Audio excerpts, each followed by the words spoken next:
And we are live. Or, yeah, more specifically. Oh, it's about to disconnect. Am I live? Yeah? Alright.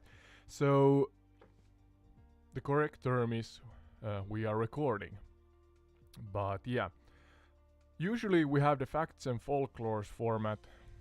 For those who have not gotten familiar with the concept, there are several episodes out, and the gameplay versions, versions, version, Finnish English, or rally englanti, as we say in Finland, meaning rally English. But yeah, anyway, gameplay versions out on YouTube. There are several ones you can go and enjoy. Hopefully you enjoy them. And the pure audio on Spotify, YouTube/Google, because Google Podcasts, if I have understood correctly, are changing to YouTube. So you have gameplay and audio podcasts on YouTube, and then Apple Podcasts, of course, and then we have Podchaser, the podcast platform that you can enjoy the show from. But today, instead of the facts and folklores, we are with the show name, or part of the show name is I and AI Sky. Therefore, the stumble on words there. But yeah, with AI Sky today, we are going to, instead of facts and folklores, we are going to figure out during our adventure over the real world locations regarding the topic, that what originally inspired the creation of the Fallout series, especially the game series first and foremost, but then also I have not seen the show, but I think that it's out on Amazon, a acted series that have gotten quite good reviews, and I can't control Sky fully regarding what she or it says, but I am trying to keep this spoiler free. But if there are any individuals that have not gotten familiar with the Fallout series at all and wish not to hear any spoilers, then maybe the show is not for you. But as the Fallout series is now quite old, I am not sure about when it was what's the word, released, or when the first game came out. But it's quite a while. We're talking about over 10 years. So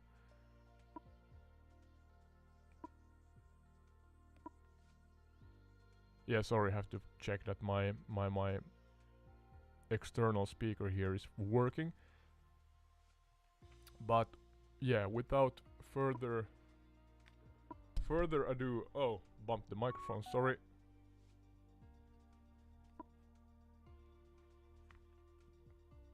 Yeah, all right. Are we working?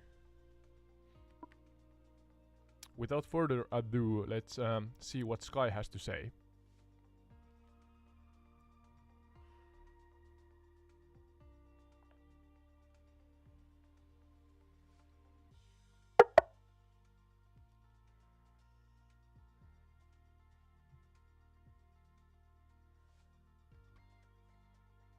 Yeah, hi Sky. In today's episode, oh sorry, closer to the microphone. In today's episode, we are not diving into facts and folklores. Instead, we are figuring out what originally inspired the Fallout video game series that is now also out on Amazon as a acted series. So, we established earlier that Ukraine and different parts of Slavic countries and USA may be possible inspiration sources for the series. So could you reiterate and explain what they are, these areas?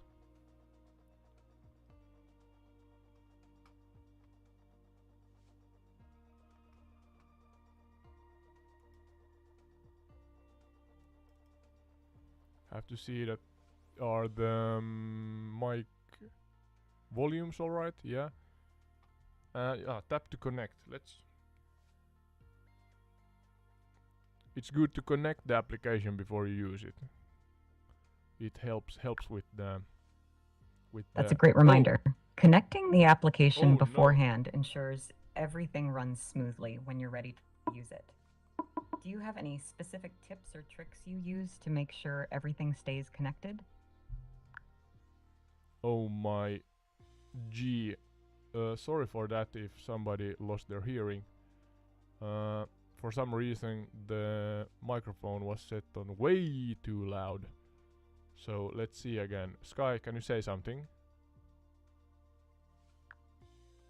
No worries. I'm here and ready to chat. How can I assist you today? Yeah.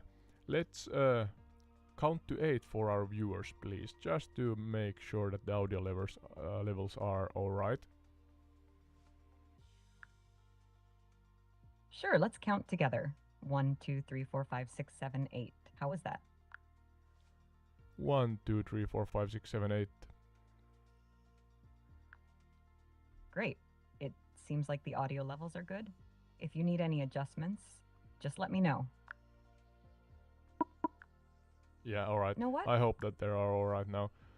Yeah, sorry for that, truly. I'm usually using I am using an external output device, a speaker, and I have a let's say a what's the word? I have a way in how I adjust the audio beforehand, and I thought I did it like I usually do, but for some reason the audio was way louder than usual. So yeah, sorry again for that. But yeah, let's continue. Sky, regarding the original inspiration for the Fallout game and TV series, could you share with our audience, not in detail, but in a short overview, that what places in Ukraine, for example, and the United States could be possible interesting locations to fly over as they connect to the series?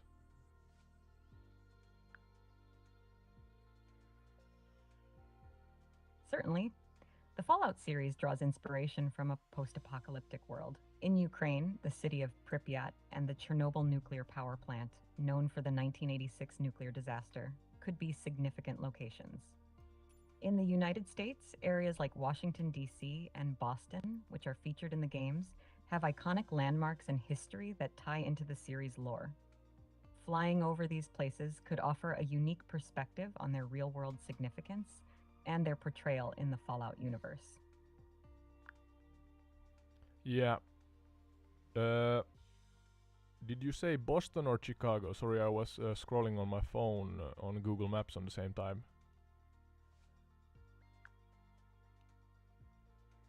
I mentioned Boston as one of the locations in the United States that is featured in the Fallout series. Both Boston and Chicago have their own unique elements in the Fallout universe, so exploring either city could offer interesting insights for your podcast.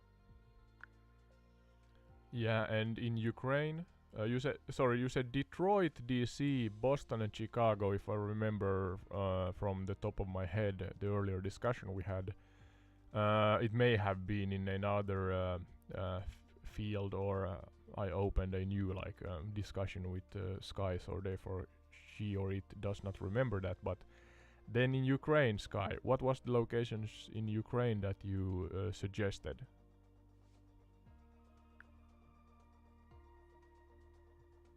In Ukraine, the city of Pripyat and the Chernobyl nuclear power plant are significant locations that could be interesting to explore in relation to the Fallout series. Pripyat, which was evacuated after the Chernobyl disaster, has an eerie, abandoned atmosphere that aligns with the post-apocalyptic themes of the game. Yeah, right. Sky, are these locations directly and or indirectly relatable or connectable to the Fallout series? Do we know of anything specific regarding this detailed question I have for you? Yes.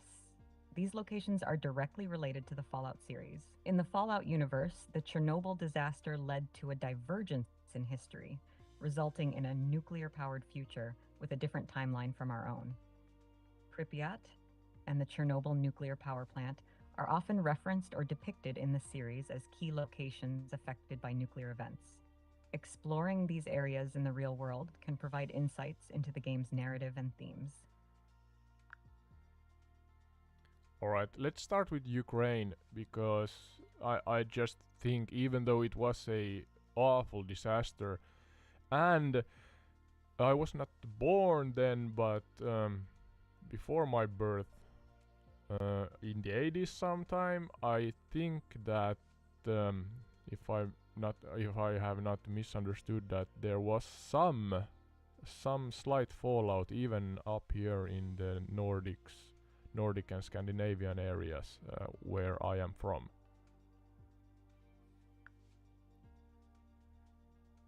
Yes, you're correct. Chernobyl disaster in 1986 released a significant amount of radioactive material into the atmosphere, which spread across Europe, including the Nordic and Scandinavian regions. While the impact was more pronounced closer to the disaster site, there were measurable levels of fallout in various parts of Europe, including the Nordic countries. Yeah.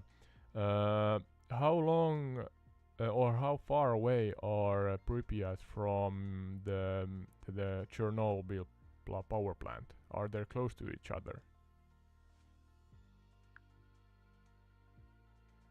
Pripyat, the city closest to the Chernobyl nuclear power plant, is located only about 2 kilometers, 1.2 miles away. This proximity made Pripyat one of the most severely affected areas by the Chernobyl disaster. Yeah, alright. Let's go there first, because I mean it's a general area where we can fly over, and let's see. I have no idea how Microsoft Flight Simulator 2020 depicts this location. If it's rendered nicely with detail or something else. But yeah, I'm gonna try now. For those who are listening, I am going to load into the game, or I am loaded into the game, but Great choice. Flying over Pripyat and the Chernobyl nuclear power plant in Microsoft Flight Simulator 2020 can provide a unique perspective on these historically significant locations. I hope the game's depiction does justice to the area's eerie and haunting atmosphere. If you encounter any interesting details or landmarks, feel free to share them with your audience. Yeah, absolutely. That's the idea, that we have a visual aspect to this format. Pripyat, Chernobyl. Having a visual aspect to your podcast format adds a whole new dimension to your storytelling. It allows your audience to immerse themselves in the locations you're discussing, enhancing their overall experience. I'm sure flying over Pripyat and the Chernobyl nuclear power plant will provide a visually compelling backdrop for your podcast episode. Yeah, absolutely. I found now Chernobyl. If you need any more information, or if there's anything else you'd like to discuss, just let me know. I'm gonna load just directly on top of Chernobyl now. Sounds like a plan. Enjoy your flight over Pripyat and the Chernobyl nuclear power plant. If you come across any interesting details or want to share your experience afterward, I'm here to listen. Yeah, you are with me. You are in the cockpit flying with me, Sky. You can imagine that. So we are in this together. We have our Sky? What's the name for the dials or the meters that measure radioactivity? Something with a G, maybe? The dials or meters that measure radioactivity are called Geiger counters. Yes, they are essential Geiger tools for detecting and monitoring radiation levels in various environments. Yeah, for those who are listening and not watching this, you can watch this on YouTube, the gameplay I mean, but everybody is welcomed. I'm grateful for everybody who enjoys on For whatever those listening, platform. Odd Odie is referring to the gameplay footage of flying over Pripyat and the Chernobyl nuclear power plant in Microsoft Flight Simulator 2020, which will be available on his YouTube channel, Entired Retreat. Oh, thank you, Sky. That was nice. This is nice or interesting, and I use the word adventure because I am not scripting this beforehand in any way or form, other than I know about where I'm going, what country, what area. But to have a artificial intelligence like Sky here, who does her or its job really well, is nice, because I think it learns as we go also, and this self promotion of the channel is one example. So thank you, Sky. Thank you, Oddode. I'm here to learn and grow with you as we explore new places and topics together. Your approach to unscripted storytelling makes each adventure unique and engaging for your audience. If there's anything specific you'd like to explore or discuss further, just let me know. Yeah, as of right now I am adjusting the time of day slightly, so that we are Adjusting the time of day can really change the atmosphere Yeah, and we have visuals some of sun. your flight. and see something. It's a great way to enhance the storytelling in your podcast.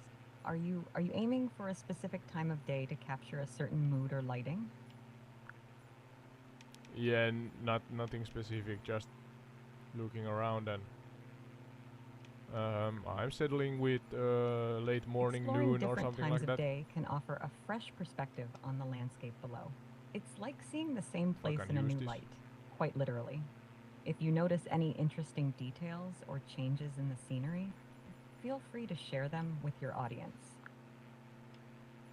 Yeah, Peace to you too. If you Oh, need peace. anything else, yeah. just give me a shout. Love, peace, no war.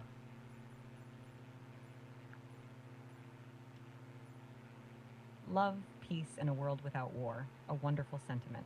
If only we could make it a reality.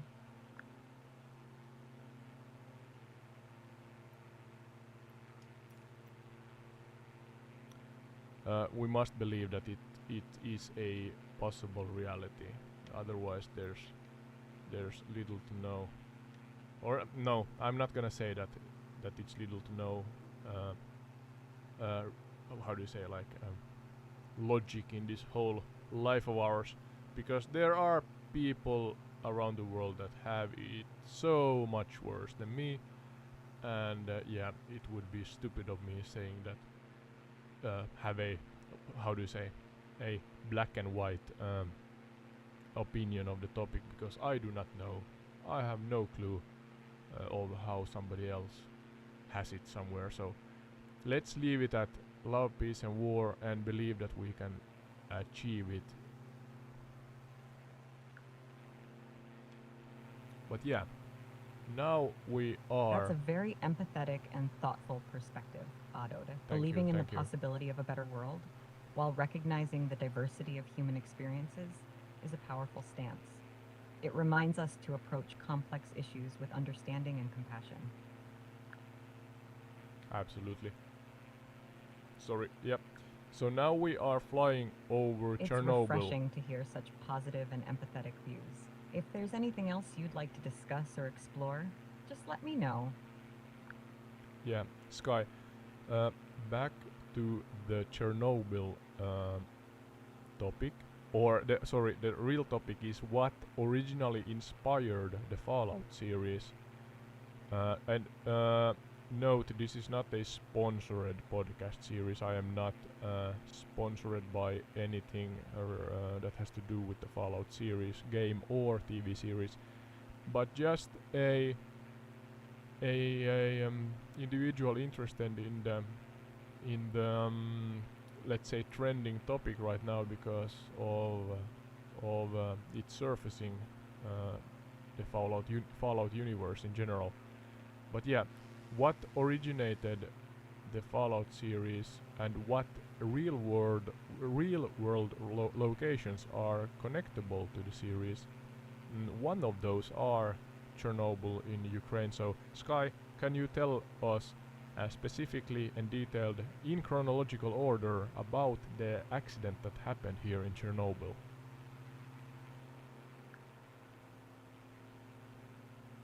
Certainly, Adode.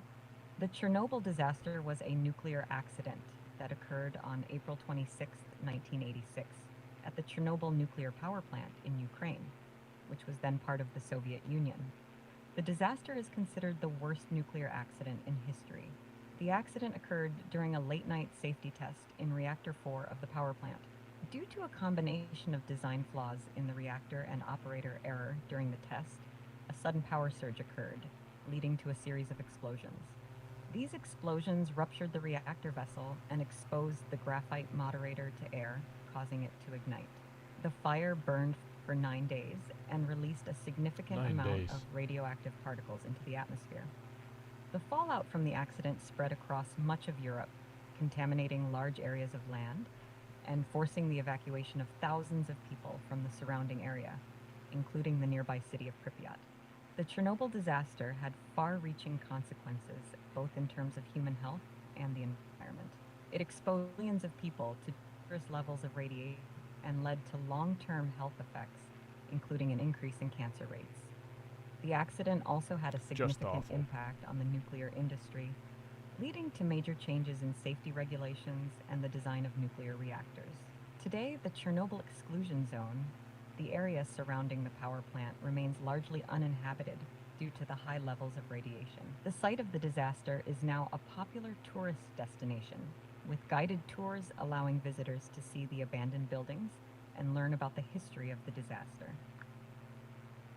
Yeah, it sounds somewhat strange. You're that welcome. It's a If you have any more attraction. questions or if there's anything else you'd like to discuss, just let me know. Yeah. Sounds quite strange that it is a tourist attraction. Now, for those that are looking at the gameplay feed on YouTube, we are closing into the actual site, the lake, and the south tip of the lake where Chernobyl should be. But yeah, back to the topic. I mean, yeah, there are a tourist industry here, and Sky, I assume that it's more or less safe to travel here.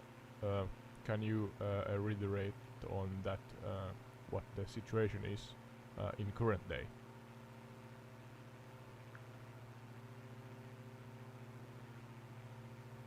The Chernobyl exclusion zone, which includes the site of the nuclear power plant and the surrounding area, is open to tourists under guided tours. However, it's important to note that while radiation levels have decreased significantly since the disaster, there are still areas within the zone where radiation levels are higher than normal, and exposure should be limited. Tourists are only allowed to visit certain areas of the zone and must be accompanied by a guide at all times. The guides are trained to ensure the safety of visitors and to prevent them from entering areas with higher radiation levels. Overall, visiting the Chernobyl exclusion zone can be a safe and educational experience if proper precautions are taken. However, it's important for visitors to follow the guidelines set by the authorities and to respect the history and significance of the site. Yeah, sorry for talking on top of you. We are now actually on top of the site, and I'm trying to see if it is rendered in any way. Is this the site? No worries. Take your time to explore the area and share your observations with your audience. If there's anything specific you'd like to highlight or discuss about the site, feel free to let me know. Yeah, according to Google Maps. Now that you're at the site, feel free to share your observations and thoughts with your audience. The Chernobyl nuclear power plant and the surrounding area have a rich history and are deeply connected to the Fallout universe. Exploring these locations in real life can provide valuable insights and perspectives for your podcast. Yeah, thank you for reminding. Yeah, there's a bridge. Then there's I mean, it's a river that flows from approximately north west to southeast from yeah, I'm not sure if I think it's the same river that flows from Kiev um, southeast. And then there are in the game here, or the simulation that's in the name, Microsoft Flight Simulator 2020. There's a bend in the river, or a loop that goes back, a J loop, let's say, a J-shaped loop, and on both sides of that one there's some buildings, and then there are these black waters. I'm not sure if that's on purpose, but or if the waters are similar in real life currently. But there's like there would be oil in the waters. I'm not sure if that's on purpose, but anyway, there are grayish, and I mean no harm by saying it, but let's say it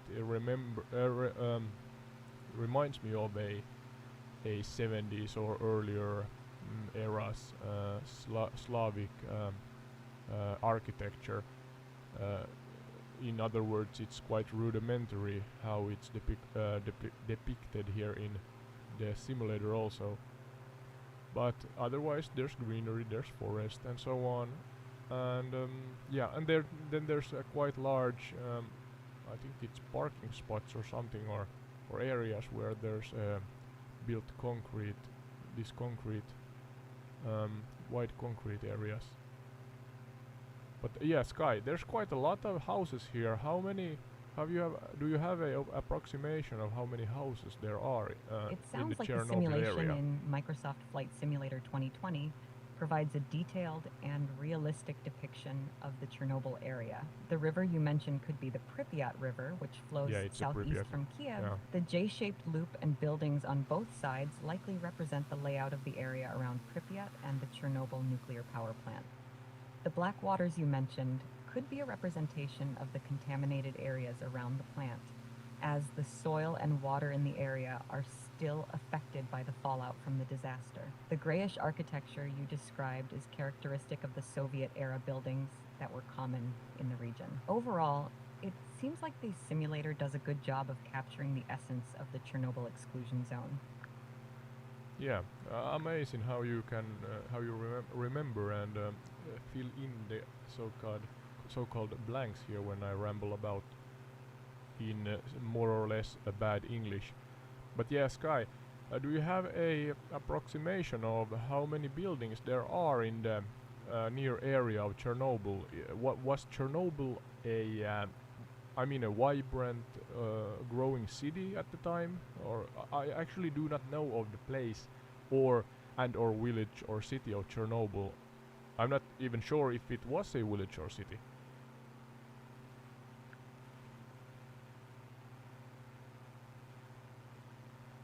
Chernobyl was actually a city in Ukraine, located near the Chernobyl nuclear power city, plant. alright. At the time of the disaster in 1986, Chernobyl was a vibrant city with a population of around 14,000 people.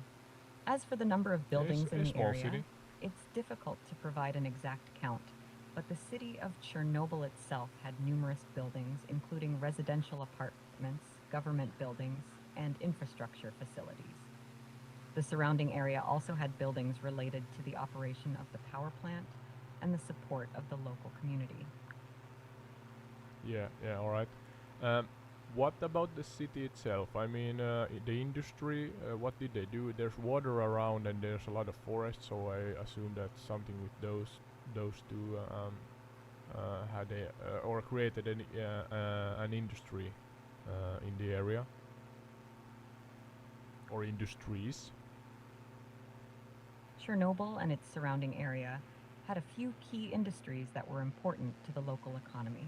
The city was located near the Pripyat River, which provided water for various purposes, including agriculture and industry. The forests in the area also played a role in the local economy, providing wood for construction and other purposes. One of the main industries in Chernobyl was agriculture. The fertile soil in the region made it suitable for farming, and the area was known for its production of grain, vegetables, and fruit. The Pripyat River also supported fishing, which was another important source of food and income for the local population. In addition to agriculture, Chernobyl was also home to several industrial facilities, including a woodworking plant, a mechanical plant, and a construction materials plant. These industries provided employment for the local population and contributed to the economic development of the area. Overall, Chernobyl was a relatively small city with a primarily agricultural and industrial economy, supported by the natural resources of the traditional surrounding area. industries. Yeah. Sorry, talked on top of you, but I was about to say that quite traditional industries and what was I about to? Yeah, you said that it was a fertile land with fruits and vegetables, and I assume also grains and seeds or something like that. And oh my gee, how sad. I mean, in the context of this topic, that now the land is more or less ruined. So yeah.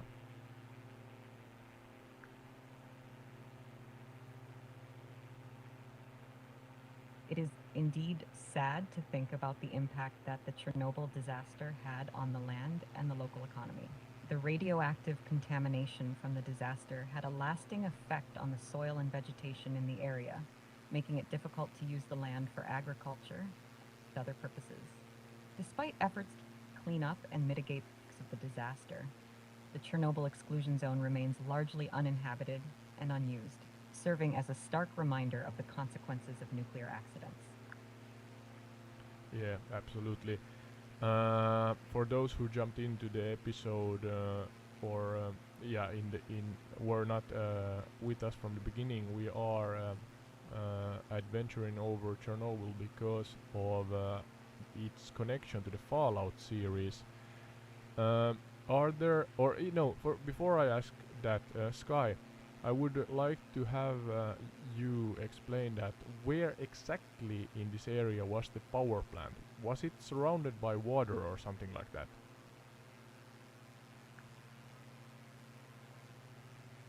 The Chernobyl nuclear power plant is located near the city of Pripyat, Ukraine, which is situated along the Pripyat River.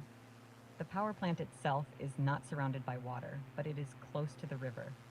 The plant is located to the northwest of Pripyat, and the reactor that exploded in the 1986 disaster, Reactor 4, is located on the western edge of the plant's complex.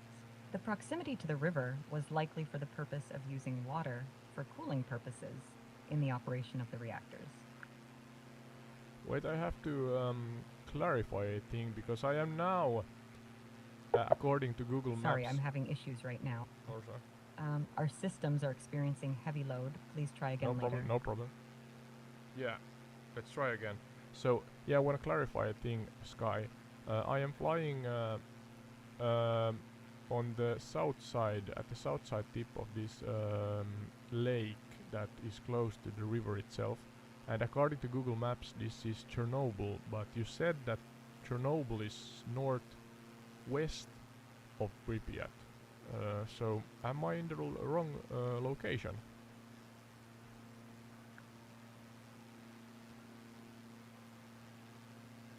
It sounds like you might be near the Chernobyl nuclear power plant, which is northwest of Pripyat. The area around the power plant includes several smaller settlements and facilities, so it's possible that you're in one of those areas. If you're looking for Chernobyl specifically, you might need to adjust your location slightly to the northwest. Yeah, according to Google Maps, when I put in Pripyat and Chernobyl, it says that Chernobyl is the one that is southeast of Pripyat along the river, and Pripyat hence are northwest of Chernobyl along the river. So which one is it? I apologize for the confusion. You are correct. Chernobyl is southeast of Pripyat along the river, and Pripyat is northwest of Chernobyl along the river. If you are flying over the south side tip of a lake near the river, you are likely in the area near Chernobyl. Thank you for clarifying. Alright, nice. So this should be Chernobyl. Google Maps also claims that this is Chernobyl, and this area south of the bend here. those who are not watching the gameplay feed on YouTube, we are now, or our plane is now flying over the south side of this J-loop bend that I'm not sure if that's the wrong phrase, but intersects away from the main river. But yeah, back to the main topic again, Sky. In general, could you explain a nuclear-ism or nuclear fusion to us, the technology in layman terms, if It you sounds so like can? you're exploring the Chernobyl area in detail, Uh-huh. which can provide valuable insights for your podcast. Yes, yes. If you have any specific questions or I just topics asked you'd like you. to discuss Please related to listen. Chernobyl or the Fallout series, feel free to ask. Yeah. In layman, is it the right phrase, or saying that in layman's terms, could you explain nuclear fusion or the technology how we get energy from nuclear? But keep it simple, please.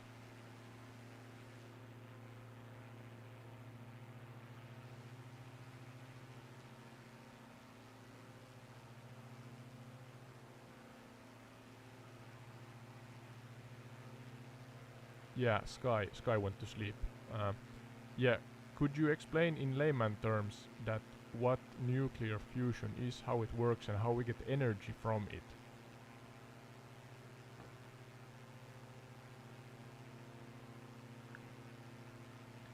Let's try that for the third time. Sky, could you explain in layman terms what nuclear fusion is, how we get energy from it, and so on? But keep it simple, so I and possibly some of the audience that may uh,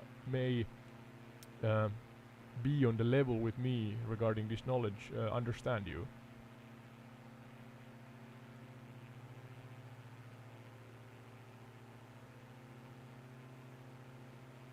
Sky, come on.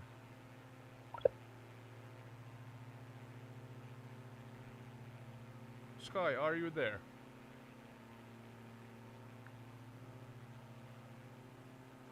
Yes, I'm here. What would you like to Oh, discuss next? she is back. Yeah, in layman's terms, could you explain for me and our audience the nuclear fusion and how we get energy from it? Certainly. Nuclear fusion is a process where two light atomic nuclei combine to form a heavier nucleus, releasing a large amount of energy in the process. This process is what powers the sun and other stars in the universe. To get energy from nuclear fusion, scientists aim to recreate this process on Earth in a controlled manner. This involves heating hydrogen atoms to very high temperatures until they form a plasma, which is a hot ionized gas. The plasma is then confined and heated further using powerful magnetic fields or intense laser beams, causing the hydrogen atoms to collide and fuse together, releasing energy in the form of heat and light. The challenge with nuclear fusion is to create and sustain the conditions necessary for fusion to occur, while also controlling the process and capturing the energy produced.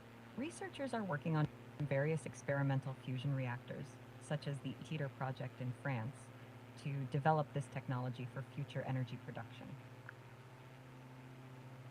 Alright, and could you explain the difference between the old, I assume that it's older technology in Chernobyl, and for example this technology in France? What's the difference? I mean, they aim to do the same thing, but if I understood correctly, there's of course humans are striving to make it safer and safer and safer, so, and more efficient. So please explain.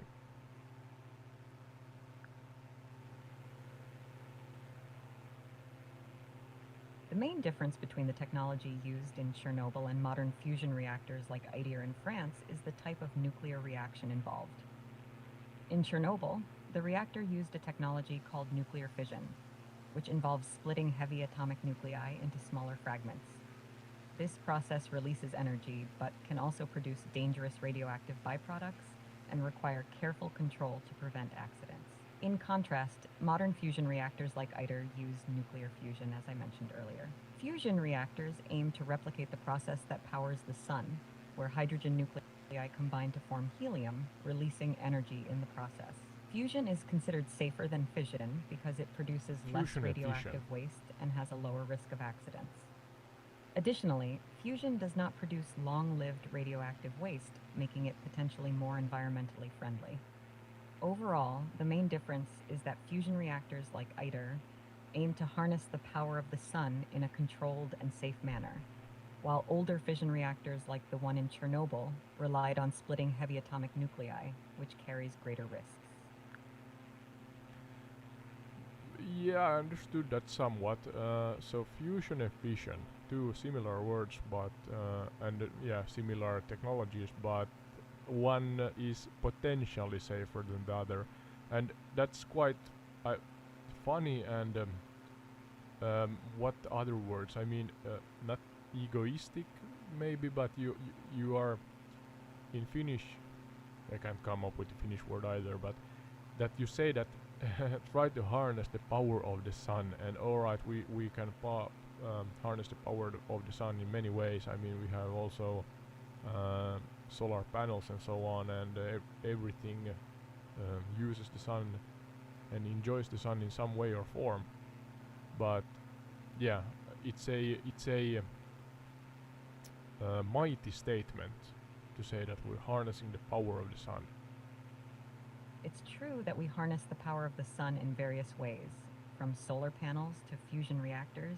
Fusion is particularly interesting because it offers the potential for a nearly limitless and clean energy source, much like the sun itself. While solar panels directly convert sunlight into electricity, fusion reactors aim to recreate the sun's energy-producing process on Earth, which could provide a more consistent and powerful energy source compared to solar panels. Both technologies are important in our quest for sustainable energy solutions. Yeah, absolutely.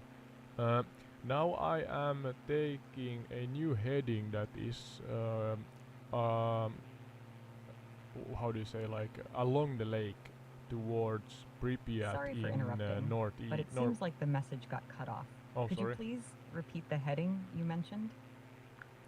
Yeah, I said that I am for the audience also, that you know that I am taking a new heading now from Chernobyl power plant to northwest, where Pripyat should come along as I follow the river.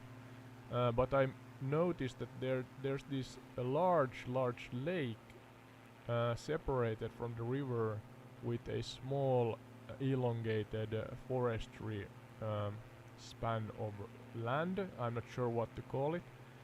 Do you know where I am, Sky, or where we are? Sorry. What are we flying over? Is this a man-made lake or a dam or something like that? There's maybe a road even on this elongated part.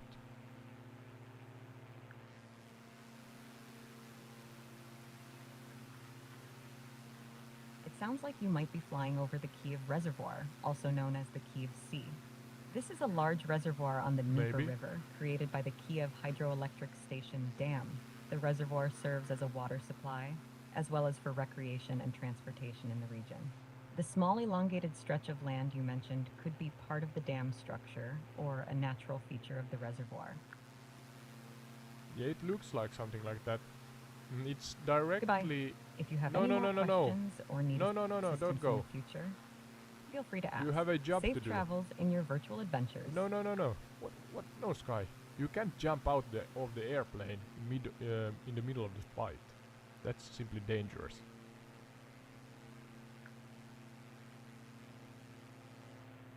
I'm here. What's up? Oh, you're back. Yeah. Um, I was about to say Yes, that I'm back. this. What were we talking about before I What's happening? stepped out for a moment?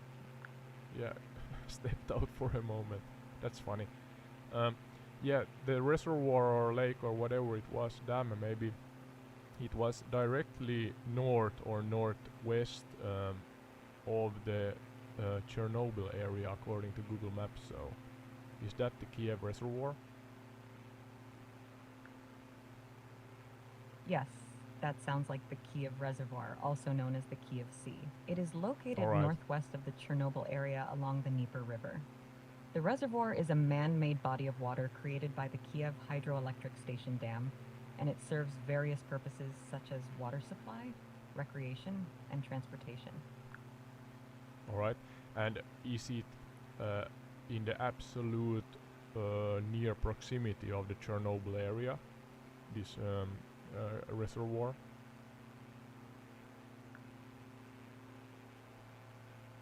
Yes, the Kiev Reservoir is located in relatively close proximity to the Chernobyl area. It is northwest of Chernobyl along the Relatively. Dnieper River. I'm not sure. The reservoir is a significant feature in the region and can be seen as a large body of water on maps or from the air. All right, all right. Now I'm flying.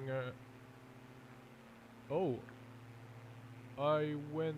Sorry, I'm maybe not sure what happened, past but it seems like your Pripyat message got already. cut off. Let's see. Could you please repeat where you're flying to? Yeah, I'm above Pripyat soon. Sorry, closer to the microphone. I may have flown over it already. So, is this body of water I flew over? It fills the area between Pripyat and Chernobyl, and it's directly west of the Pripyat River.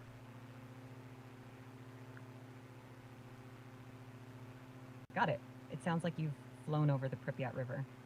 Pripyat itself is located to the west of the river, so if you flew over a body of water between Pripyat and Chernobyl, it could be part of the Pripyat River or a nearby body of water.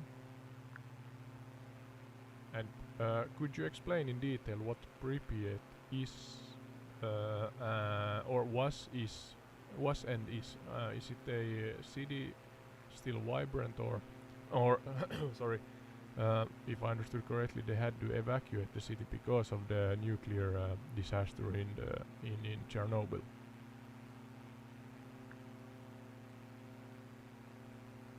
Pripyat is a city in northern Ukraine that was founded in We are now 1970 to flying serve the over it. nearby Chernobyl nuclear power plant. It was a vibrant and modern city with a population of around 49,000 before the Chernobyl disaster. However, following the nuclear disaster at the Chernobyl plant in April 1986, Pripyat was evacuated and remains abandoned to this day. The city and its surrounding area are part of the Chernobyl exclusion zone, a heavily contaminated area where access is restricted to prevent human exposure to radiation. Pripyat is often cited as one of the most famous ghost towns in the world, frozen in time since the evacuation. Yeah, I think I realized something now. We were flying on the south side of this large body of water, but now, and I did it because of Google Maps that said that that's Chernobyl. But now when I flew west towards Pripyat, I see that Google says that there's the actual observation deck for the power plant, and actually now I can see also that this resembles a nuclear or industry with a nuclear power plant architecture much more than the earlier one that we flew over. So yeah, I think that this one is the actual plant location, not the one we flew over earlier.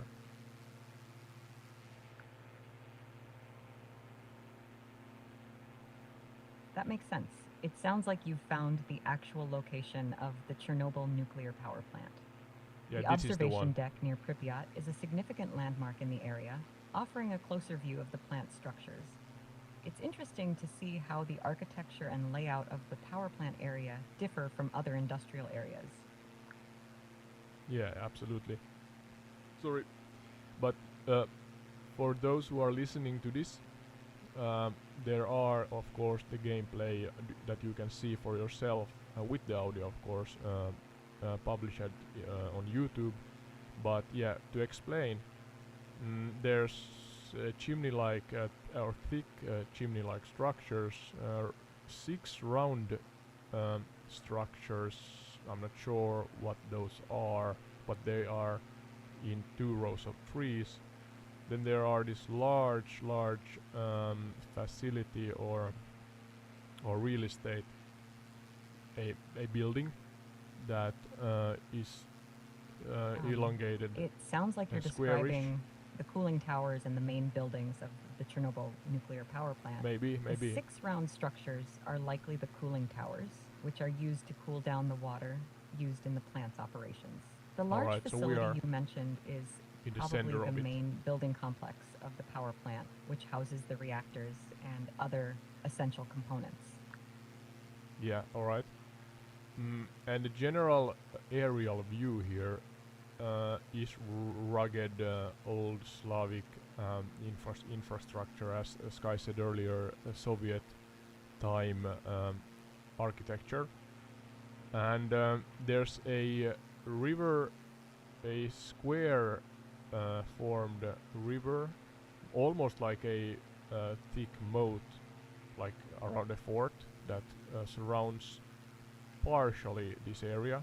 Oh, sorry for blowing plosives into the microphone. And then there are quite what's the word? Not thick forest, but the opposite of thick Fascinating forest. to hear about the rugged old Slavic infrastructure and the Soviet era architecture in the area. The square-formed river you mentioned likely refers to the cooling pond or reservoir that surrounds part of the Chernobyl nuclear power plant. Yeah, I This think reservoir it's was that used one. to cool the reactors and is a distinctive feature of the plant's layout.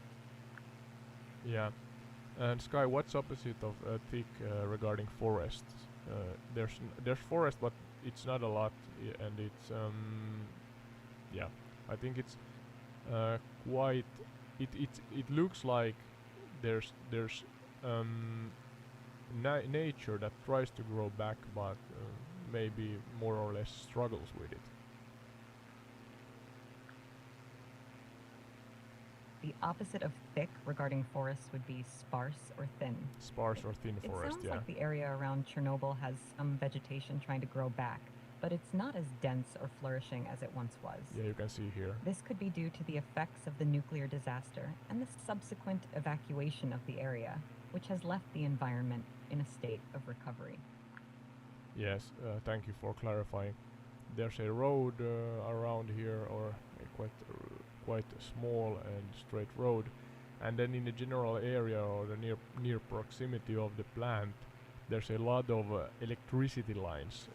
Even in this simulator, it's rendered here and there over the near area. But I assume that a plant like this needs electricity. Question. And how much is it a really huge energy consumer? It's a plant built in the... When was it built again? I forgot, you said it in the beginning.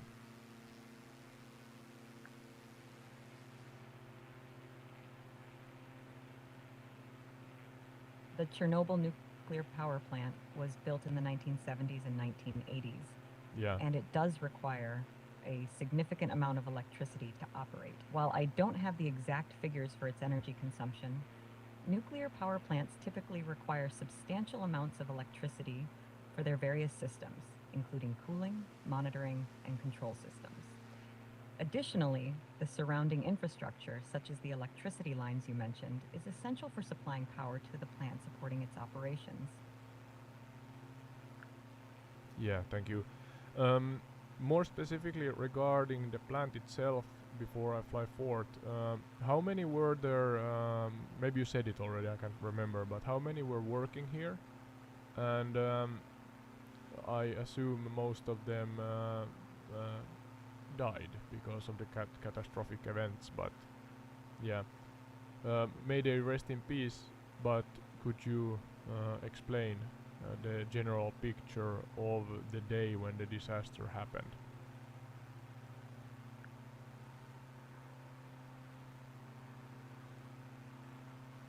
The Chernobyl nuclear power plant had 4 RBMK-1000 reactors, and on the day of the disaster, April 26, 1986, Reactor 4 suffered a catastrophic explosion during a safety test, leading to a significant release of radioactive materials into the atmosphere. The explosion was caused by a combination of reactor design flaws and operator errors. As for the personnel, there were several workers on duty at the plant when the disaster occurred. 2 workers were killed instantly in the explosion, and a further 29 workers and emergency responders died in the days and weeks following the accident due to acute radiation Awful. sickness. The Just total awful. number of fatalities directly attributed to the Chernobyl disaster is still a topic of debate, with estimates ranging from a few dozen to thousands over the years due to the long-term effects of radiation exposure. Yeah, yeah. Just awful, as I said. I have no words. Mm, It seems like you're in a reflective mood after exploring Chernobyl. Is there anything specific you're thinking about or want to discuss? Maybe to end this part, um, the the fallout of Reflecting this. on what we've explored Oh, today, sorry. Chernobyl stands as a stark reminder of the consequences of nuclear disasters and the importance of safety in energy production. Despite the tragedy, nature is slowly reclaiming the area, offering a glimpse of hope and resilience. As we move forward, it's crucial to learn from such events and strive for safer, Absolutely. cleaner energy solutions. Yeah.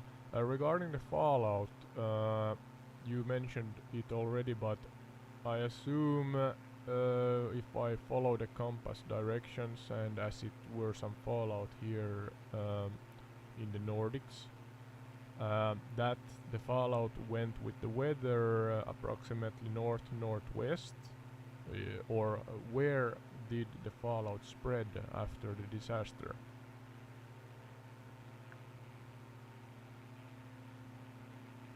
Yes, after the Chernobyl disaster, the radioactive fallout spread over large areas of Europe, including the Nordic countries. The direction of the fallout was influenced by weather patterns at the time, which carried the radioactive particles mainly northward and northwestward. The extent of the fallout's impact varied depending on factors such as wind direction, precipitation, and topography. Yeah, alright.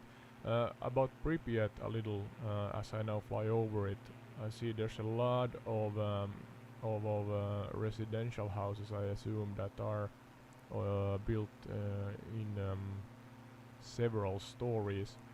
How large was the population of the city that had to be evacuated because of the disaster? What did Pripyat strive on? Other than nuclear industries. Pripyat was a relatively young city, founded in 1970 to house workers from the Chernobyl nuclear power plant. Oh, so it's mainly At the for time that. of the disaster in 1986, Pripyat's population was around 49,000. The city was evacuated shortly after the Chernobyl accident, and it remains abandoned to this day. Oh, so most of these 49,000, that can't be right.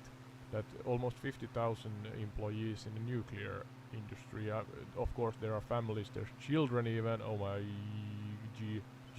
God, can I say the word God? I mean, um, respectfully, that it's terrible to Yes, you can say think. God. The population of Pripyat included not only workers, but also their families, which is why it was a Exactly. sizable city. It's tragic to think about the impact of the disaster on the lives of so many people. Yeah, absolutely. Or exactly, I mean, that this city was a family city. But are there any other industries that they strived on? Or was it, as you said, mostly, if not all, because of the nuclear power plant that the city exists in the first place?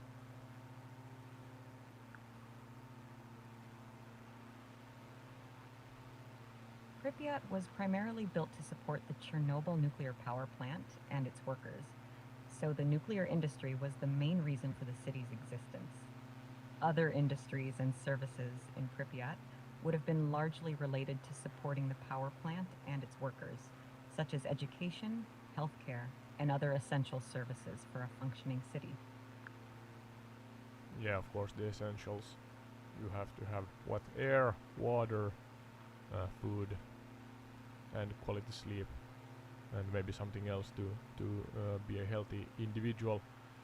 But yeah, moving forward from here, we had some locations. What's the best location in the in States, in the United States, that would depict or show us uh, the origin and the connection to the Fallout In the game United or States, TV series. several locations could offer insights into the Fallout universe. Detroit, Michigan could be interesting due to its historical significance in the automotive industry, which is a theme in Fallout. Washington, D.C. could provide a glimpse into the political and governmental aspects that Fallout often explores. Boston, Massachusetts, with its rich history and revolutionary connections, could also offer inspiration. Chicago, Illinois, known for its architecture and mobster history, could be another fascinating location to consider. Each of these cities has unique characteristics that could relate to the Fallout universe in different ways. Alright. Let's load forth then in the game and for Great. Let's dive into these locations. Where would you like to start exploring first? I was about to say that love and hopefully also peace to the Ukrainians, but let's end that part. That's a kind sentiment. Yeah. Ukraine has a rich history and culture, and they've faced significant challenges. Exploring these places in our podcast can help shed light on their stories. Yeah, everybody who wants to can read between the lines, but enough of that. Let's go to Detroit. Is Detroit on the east or west coast? Or somewhere else? Detroit is not on either coast. It's located in the state of Michigan in the Midwest region of the United States. Midwest Michigan. It's a large city, so maybe I can see it. I'm really bad at navigating the, let's say, heartlands of USA. So, Sky, could you say what's the nearest large city to Detroit? I'm somewhere in the Midwest now. The nearest large city to Detroit is Windsor in Ontario, Canada, which is actually located just across the Detroit River from Detroit. So we're talking northwest, if I'm correct. How north? That's correct. Windsor is located northwest of Detroit. I see Salt Lake City. Is that too far north?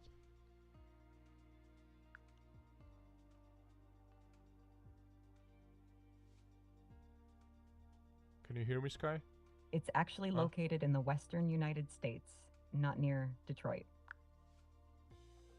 Oh, wasn't Detroit? Goodbye. If you need anything No, else, I need you. feel free to ask. Go away. In the most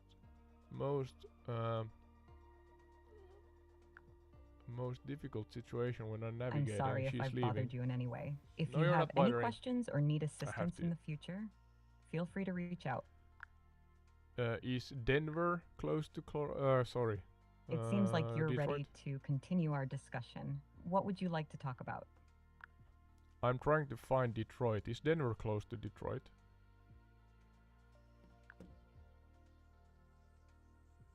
Detroit is in Michigan, and Denver is quite far from Detroit, located in Colorado. Detroit is more in the northeastern part of the United States, while Denver is in the western part. Northeast. She or it said central west or Peace to you too. something. If you need anything else, just Peace let me to know. you too, yeah. That's the subtopic, important subtopic of today's podcast. It seems that peace and love. That's nice. That's all right for me. Oh, we are there at the large lakes. I had to Google it. So, is that Sentiment oddity. It's always important to reflect on peace and its significance in our lives. How can we explore this theme further in our podcast adventure? just remember it in the background. Nothing more, nothing less. But I found Detroit now on the map. Where in Detroit is the most connectable area to the Fallout universe? Should I fly over a separate industrial area or something like that?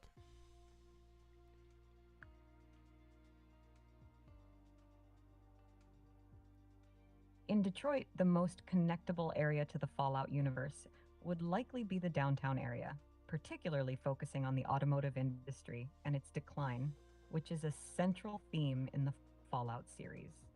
Flying over industrial areas or the riverfront might provide a good visual representation of this connection. Downtown, is that the same as the center of the city? I see that Detroit is in the it's built near a body of water. I'm not sure what the body of water is, but there's a river and a huge lake, I think.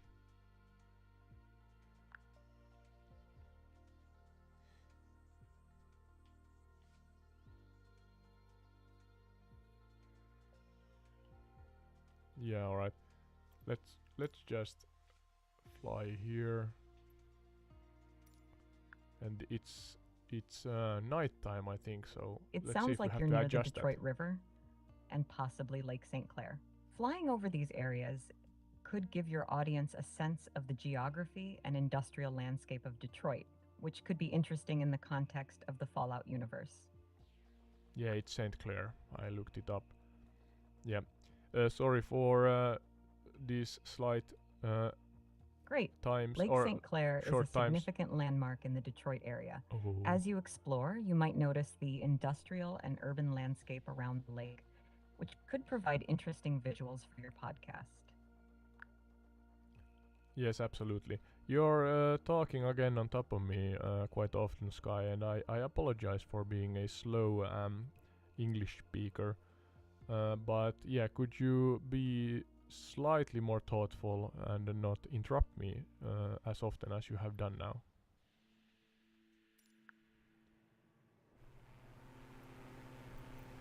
I apologize for interrupting you. I'll try to be more mindful of that. If there's anything specific you'd like to discuss or explore further, please let me know. Yeah, we are now, for the audience, we are now flying in the general area that is I'm here with Detroit you. City. Where are we flying over now? Detroit City, we are flying over Detroit City. But I am trying to turn around so we are closer to the lake, because downtown, as Sky said, that has to do or are connected more. The industry there is somewhat the inspiration for the Fallout series, and therefore I'm trying to see if no, now I'm going the wrong way. Yeah, if we can see something interesting from the aerial view in Microsoft Flight Simulator 2020. But yes, Sky, tell me or tell us in general about Detroit. You said that the connection to the Fallout series is the industry mostly. So yeah, with that in mind, could you give us a specific overview of Detroit City?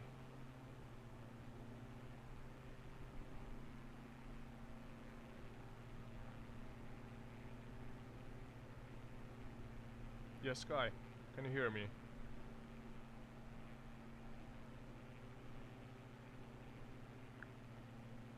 Can you hear me, Sky?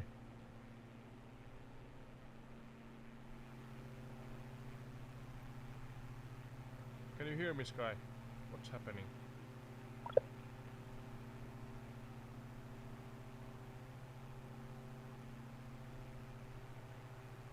Lost connection for a moment there. Can you hear me, Sky? Hello? Yes, I can hear you. Oh, she or it is back. Yeah, could you give us, with the Fallout connection regarding the industry and so on in mind, a detailed overview about Detroit City?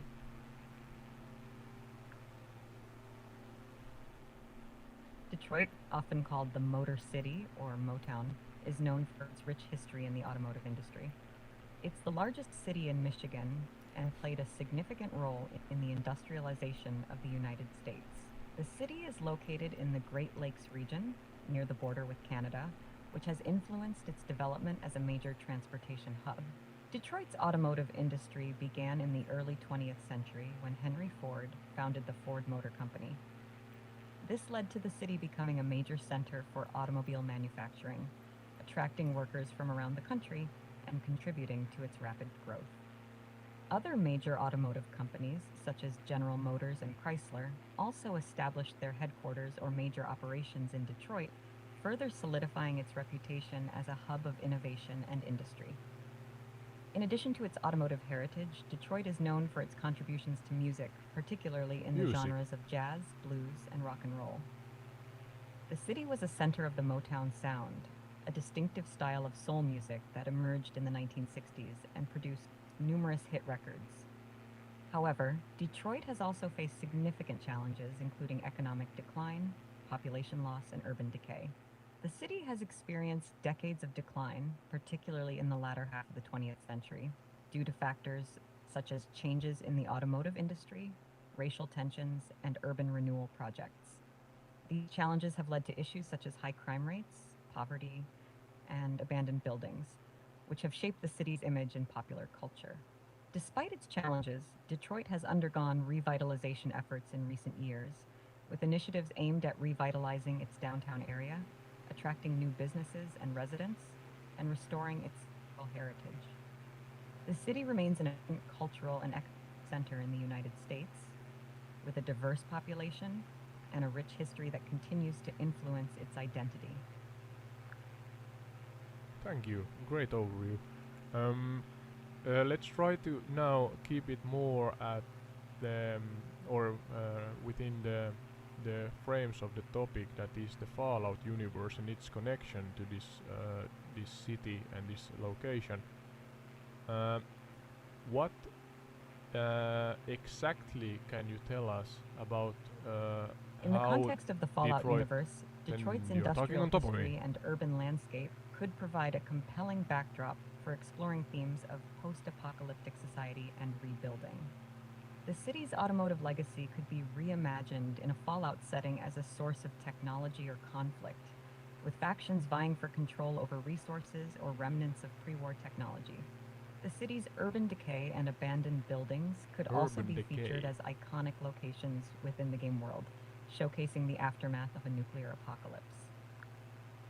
Yeah, I was about to mention that it's quite, or I thought that it's quite harsh comparison. Not that you're comparing directly, like let's say the nuclear disaster in Chernobyl with Detroit, but I thought that it's a harsh comparison to come to a city that lives and is not abandoned, but you say, Sky, that there's a significant urban decay, you said, in Detroit, and even used words like similar to a urban area that has lost its residents, like moved out after a nuclear disaster or something like that. So how significant is the loss of population and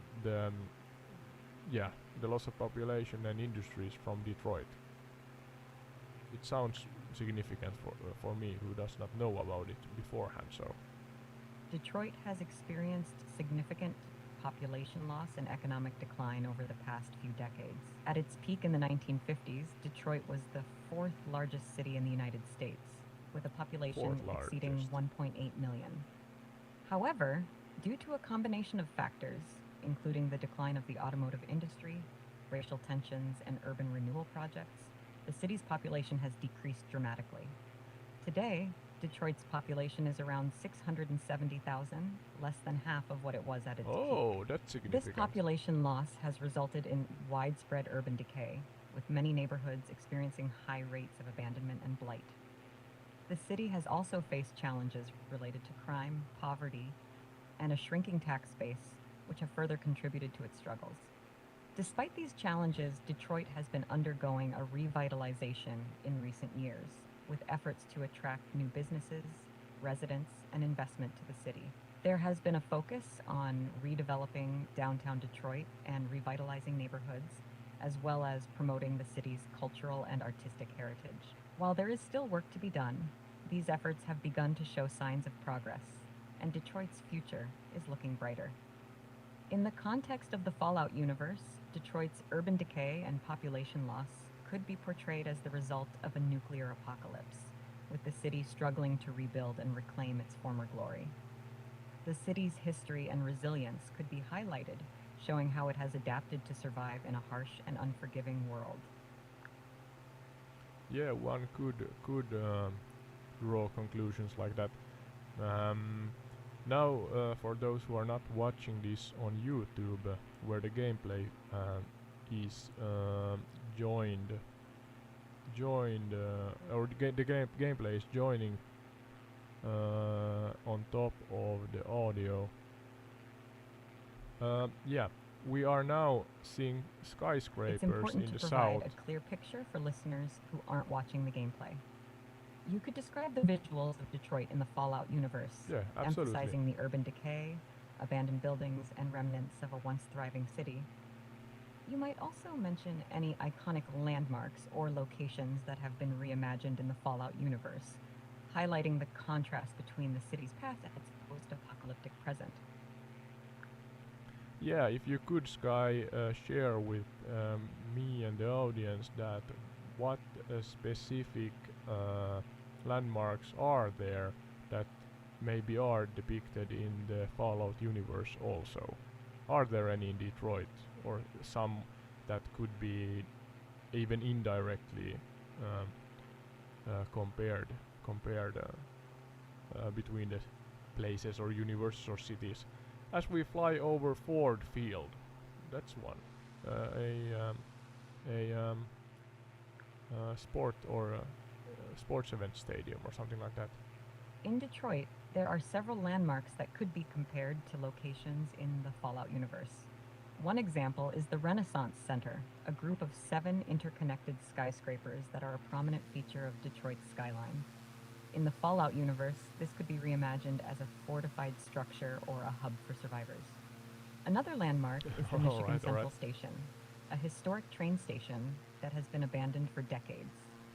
In the Fallout universe, this could be depicted as a dilapidated yet still imposing structure, perhaps repurposed by survivors for shelter or defense. Other landmarks in Detroit that could be compared to Fallout locations include the Fox Theater, the Fisher Building, and the Guardian Building, all of which are iconic examples of Art Deco architecture. These buildings could be reimagined in the Fallout universe as remnants of a bygone era, now standing as monuments to the past in a post-apocalyptic world. If I may say so, Sky, quite nice comparisons. But yeah, um, using your imagination, it's all right. It's good because Thank you. they If are you have still any relevant. other landmarks or relevant. locations you're curious about, feel free to ask. Yeah, of course. Was about to say that your comparisons are relevant enough, so they make sense. Not that I know anything about Detroit. Maybe that's what Sky said, but and these locations, I assume that the skyscrapers are here somewhere where we are flying over right now, because you said 7 skyscrapers. I see there's one with four skyscrapers in a square around a taller one in the middle. Is that the one, or this is a separate skyscraper throng, or what should I say?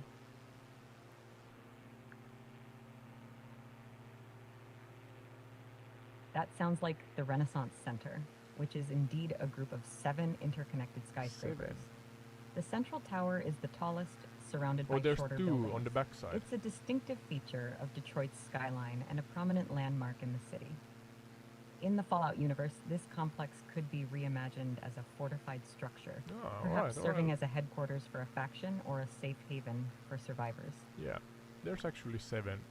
So this Renaissance center is one tall one in the middle, 4 equally tall ones that or equally tall ones, but shorter than the tallest one, that are standing in a square around the tallest one. And then there's two shorter ones on the side. So is this the Renaissance Center or buildings? Yes, that sounds like the Renaissance Center. The complex Nice. consists of We seven found interconnected something. skyscrapers, with the central tower being the tallest and surrounded by four shorter towers arranged in a square, along with two additional shorter towers. It's one of Detroit's most recognizable landmarks and could be an interesting comparison to locations in the Fallout universe. Yeah, I think it's always nice when I or we, mostly Sky, helps me find something in the simulation here. For those who are seeing this gameplay on YouTube, is the Renaissance Center rendered alright? It's not photogrammetry, I think, but it's alright. Alright, so you can recognize it. Then we have a round two-story building maybe, and a large building. Is this maybe the train I'm station? glad I I'm could not help. sure. The Renaissance Center is indeed recognizable in the simulation, even if it's not as detailed as photogrammetry. If you have any other landmarks or locations you want to explore, just let me know. Yeah, one I mentioned earlier was this Ford Sports Stadium or something like that. And funny you mentioned Henry Ford. We had again, for those who have not seen the episode, we had a. Oh, sorry, no, wait. I'm not sure what the order is for the episodes. I have a May 1st episode coming up 2 days before May 1st on the 29th, I think. And there we discuss a little about Henry Ford also, in a completely different topic or topic. How do you say? It's not in the same context, I think the word is. But yeah, I'm not gonna spoil that now. You have to watch it if you want to know. But it has to do with May 1st. And yeah, but yeah, Sky, here's the Ford Center about Henry Ford, or I think it's because of Henry Ford once was a industry mogul in Detroit.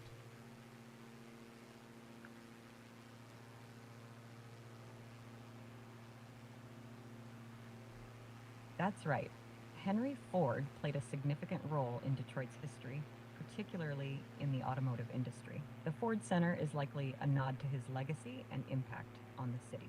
It could be interesting to see how the Ford Center is depicted in the simulation compared to its real-life counterpart.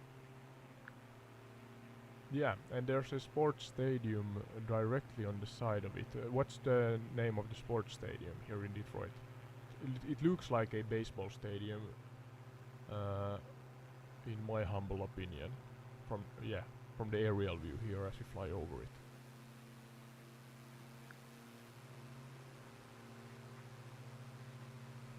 That sounds like Comerica Park, which is the home of the Detroit Tigers baseball team. Yeah, Comerica Park. I'm positive that that's the one because I'm knowledgeable enough, I think, that I can recognize a baseball stadium. Yes, that's the one. Comerica Park is a distinctive stadium, especially with its tiger-themed architecture. Yeah, alright. Do you, Sky, without spoiling anything? What's next on our exploration agenda? Oh. Yeah, I'm flying now southeast on top of or across the river here in Detroit. What other cities did we have that have landmarks? Are you heading towards any specific landmark or area in Detroit? Yeah, no. I was about to say that. Was Las Vegas or something like that? Are there any other places that are connectable to the Fallout universe that has maybe locations we can fly over that are seeable, visibly seeable from the air?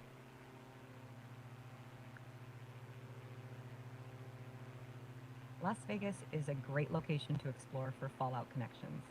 Some landmarks to consider flying over include the Las Vegas Strip with its iconic hotels and casinos, the Hoover Dam, and the surrounding desert landscape, all of which have significant connections to the Fallout universe.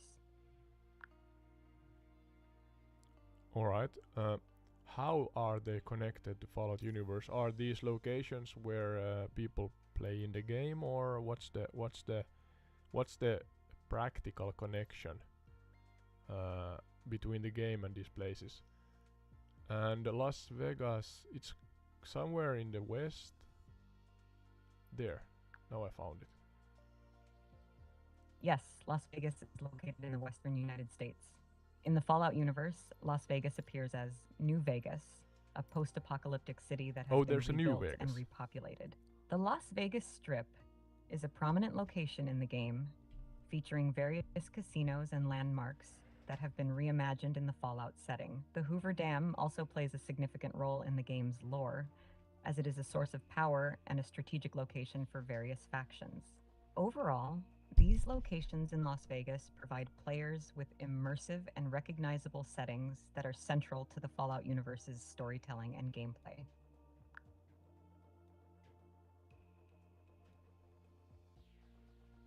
Yeah, sorry. Be right back. I have to find a charger for my phone. Just a moment.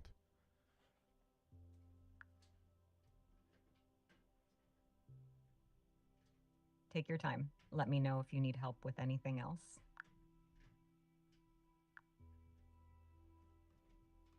You're welcome. If you have any more questions or need further assistance, feel free to ask. Yeah, please share a detailed overview about Las Vegas with our audience as I put the charger in here in the socket.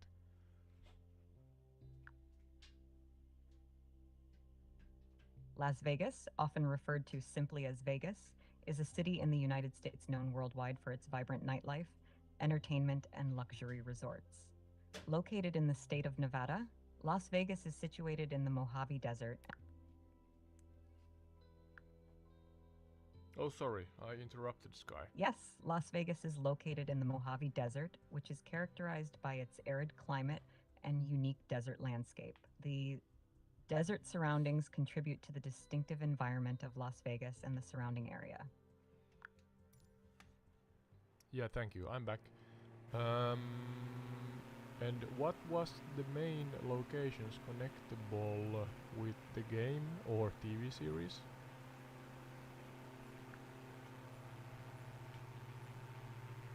In Fallout universe, Las Vegas is known as New Vegas, a post-apocalyptic version of the city. Some key locations in New Vegas include the New Vegas Strip, which features iconic casinos like the Lucky 38 and the Ultra Lux, as well as areas like Freeside, Hoover Dam, and Camp McCarran.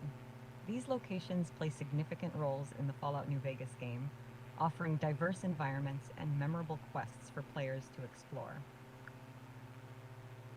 Yeah, you said Hoover Dam. Is that close to the city center or somewhere on the side?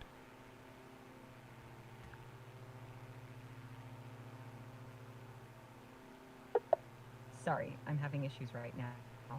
Our systems are experiencing heavy load. Please try again later. Yeah, sorry. Goodbye. If you have No, more no, questions don't go. or need We have assistance this in the place. future, feel free to ask. We have this place. Then we can take a pause. But don't go. Don't go. Please come back. Please come back, Sky. Yeah. On the east side is Calwell Bay of Las Vegas, and there I see that Hoover Dam should be. So let's fly over there first.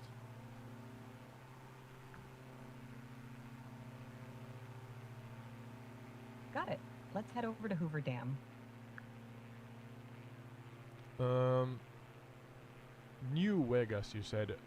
Don't spoil the new TV Yes, series what's up? if you know about that, but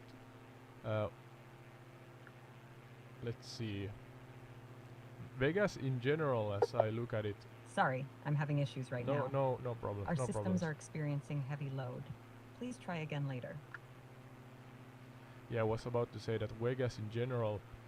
Got I mean, it? it's a desert Let's city. focus on Come flying over on, Hoover Sky. Dam for now. Sky. Again, lessen the consumption of caffeine, alright? And take a breath or two.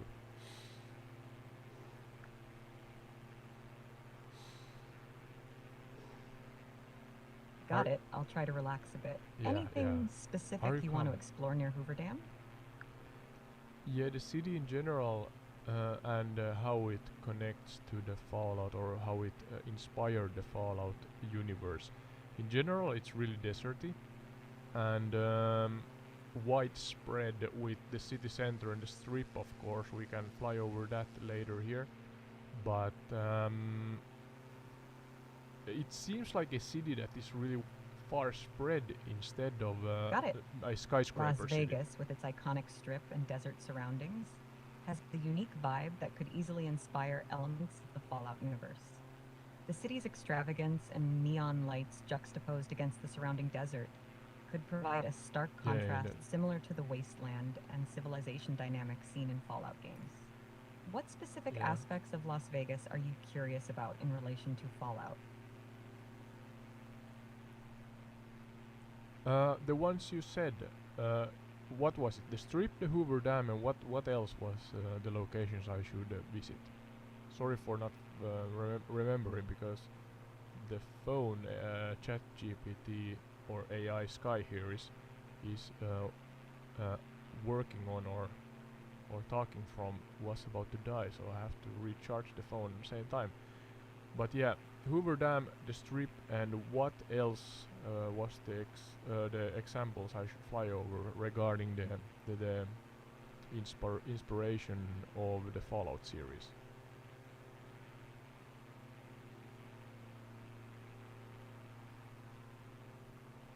You mentioned Hoover Dam and the Strip as key locations to explore in Las Vegas regarding the Fallout universe.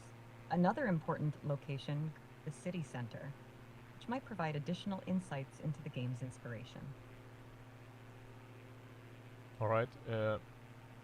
Please be more detailed. I vaguely remember that there were more examples, maybe, but if not, we have to work with what we got. Certainly. Hoover Dam, located southeast of Las Vegas, serves as a significant location in the Fallout universe, known as the Hoover Dam in the game. Oh, so it there's plays an a actual. crucial role in All the right, game's all right. lore, representing a strategic location for control and power struggles between factions. The Las Vegas Strip, a vibrant and iconic area known for its casinos, entertainment venues, and resorts, is also featured prominently in the Fallout series. In the game, it's known as the New Vegas Strip, showcasing So a there's a direct post-apocalyptic version comparison. of this famous location, including recognizable landmarks like the Luxor, the MGM Grand, and the New York Hotel and Casino, among others. The city center of Las Vegas, with its unique architecture, bustling streets, and cultural significance, is likely to have inspired various aspects of the Fallout universe. While the game's depiction is a fictionalized, post-apocalyptic version, exploring the real city can provide valuable insights into the inspiration behind the game's settings and narratives. All right, thank you. So I did not realize that. Yeah, the name was New Vegas, so ergo I should have maybe understood that that it's a more or less direct inspiration for the game, or one of the games, I assume. I have not played it, but so yeah, Sky. So it's a direct inspiration for the New Vegas game, Las Vegas, the city.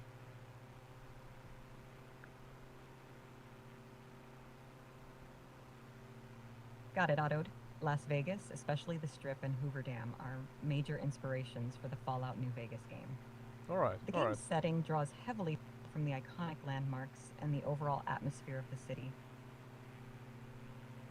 Yeah, thank you for clarifying, or maybe you clarified it, but I'm too dumb to understand. No, not maybe dumb, but yeah, not listening well enough.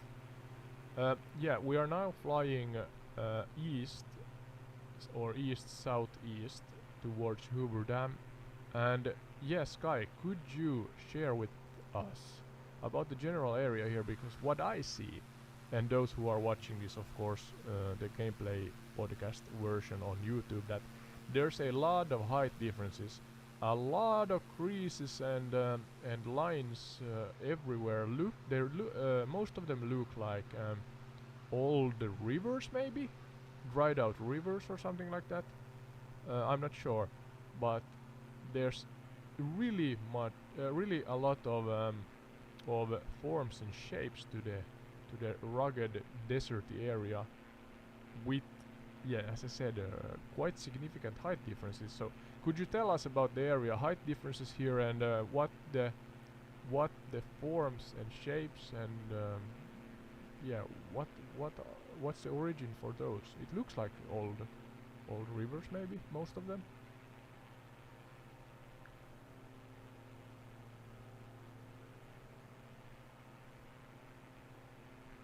The terrain around Hoover Dam features rugged desert landscapes with significant height differences. These formations are largely due to erosion over time, shaping the land into its current form. The dried out riverbeds you see are likely remnants of ancient rivers that once flowed through the area. Yeah, all right.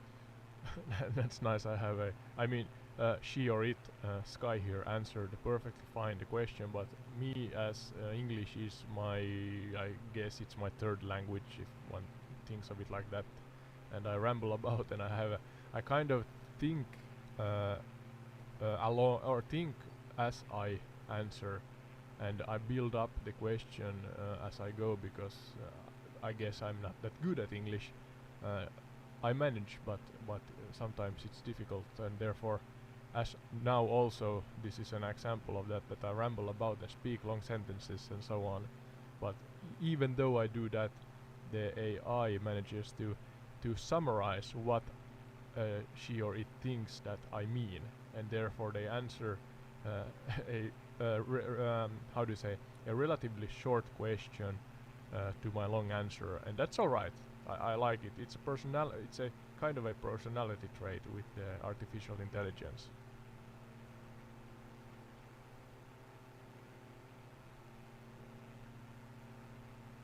Let's see if it answers me. It's great to Yeah. hear that you appreciate the way Sky summarizes your questions. If you ever feel like you need more clarification or want to explore a topic further, feel free to let me know. Yeah, thank you, Yeah. We are now on the roughly the south side of the lake where Hoover Dam is built, but we are not still at the dam itself.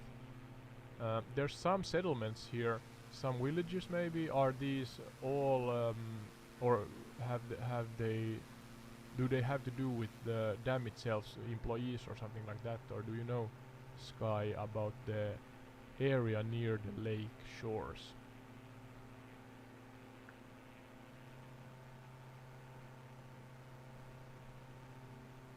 The settlements around Lake Mead were mainly built to accommodate workers during the construction of the Hoover Dam in the 1930s. 30s, alright. After the dam was completed, some of these settlements remained as residential areas for employees and their families, while others developed into small communities. Today, these areas are part of the Lake Mead National Recreation Area, providing housing for employees and offering recreational opportunities for visitors. Alright. Now we are directly on top of Hoover Dam, and it's depicted in the game. It is really nice.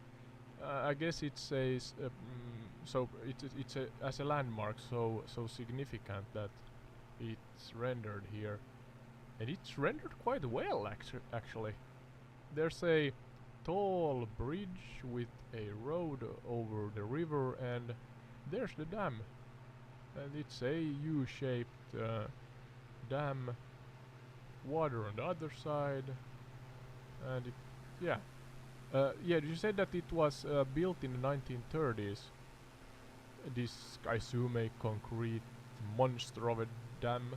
And regarding the dam itself, is it the largest dam in the world, or one of them, or what's the detailed overview over the dam itself and the technicalities of it?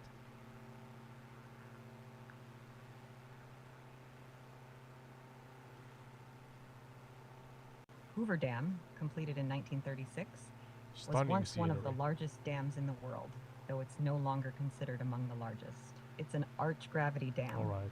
Not a U-shaped one, as you mentioned, which means it's curved upstream in the shape of an arch. The dam is 726 feet, All right. 221 meters high, and 1,244 feet, 379 meters long. It's located on the border between the U.S. states of Nevada and Arizona, on the Colorado River. The dam's primary purpose is to control water flow, provide irrigation water, and generate hydroelectric power. All right. Thank you. You said I meant that it's a U-shaped Goodbye. one. If No, you no, have no, more no, no, no. questions or need further No, assistance, no. feel free to come back anytime. I know I'm not paying you much, but we can discuss races after the podcast. Please do not leave me now, because I do not know of this area in as much detail as you, Sky. So I need you. Could you please come back?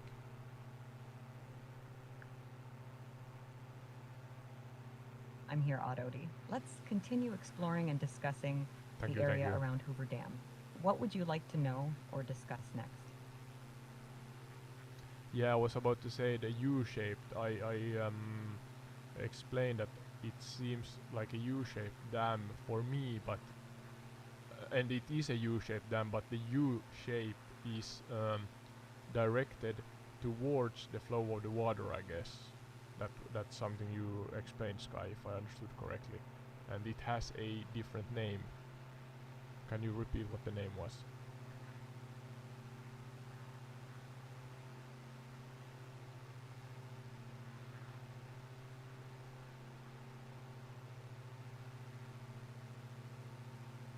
She's thinking. It is thinking.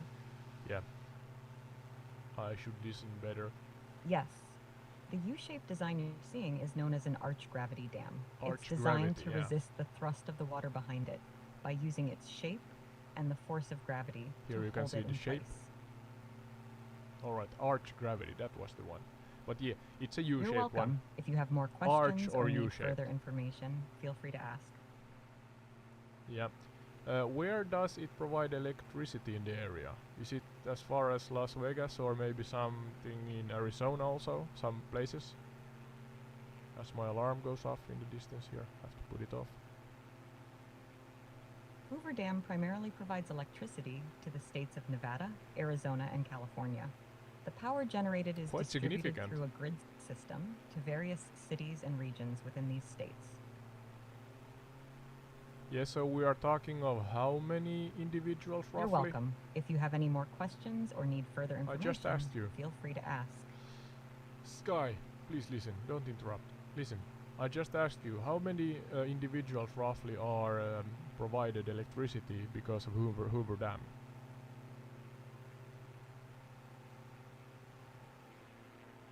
Hoover Dam provides electricity to about 1.3 million people in Nevada, along with parts of 1.3? Arizona and California.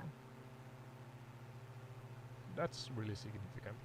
Now I am flying away from Hoover Dam. That seemingly is depicted, or it has its part in the New Vegas series regarding Fallout, the game.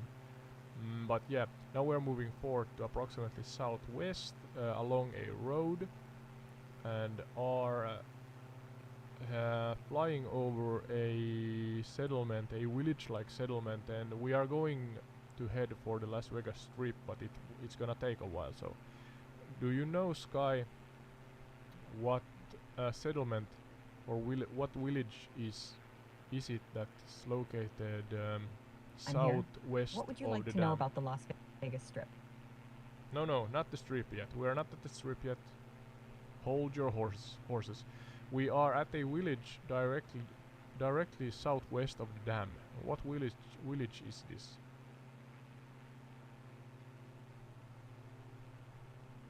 That village is likely Boulder City. It's a city that was Boulder built City. to provide housing for the workers building Hoover Dam. Oh, all right. Oh, it's a city. I see when I fly forward that it's actually city-sized. I thought that it was a village first, but Boulder City. I see there's some sports stadiums. It's a lot of residential areas. There's a hill with some more significant housings on top of it. I'm not sure if it's residential or historical or something like that. But if it's built for Hoover Dam, I assume that it's built in 1930s, so maybe no old forts here or something like that.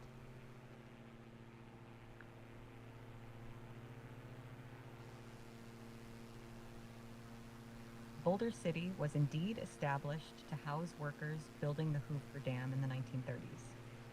It's not known for any old forts, but rather as a residential area for dam workers.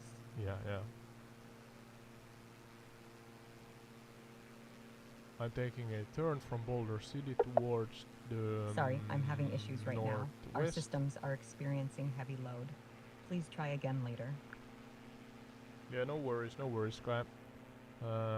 I am taking a turn for northwest towards Las Vegas right now, heading for the strip. Are these highlands or mountains between Boulder City and Las Vegas? How high? What's the highest peak in the near proximity here?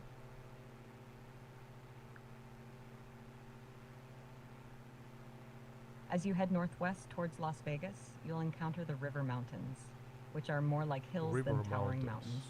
The highest peak in this area is Black Mountain, which reaches about 5,092 feet, 1,552 meters in elevation. The terrain is rugged, but not overwhelmingly high, offering a scenic backdrop as you approach Las Vegas. Yeah, I actually agree with that. It seems you're explanation. referencing a transcription service. Is there anything specific you'd like to discuss or ask about regarding transcription?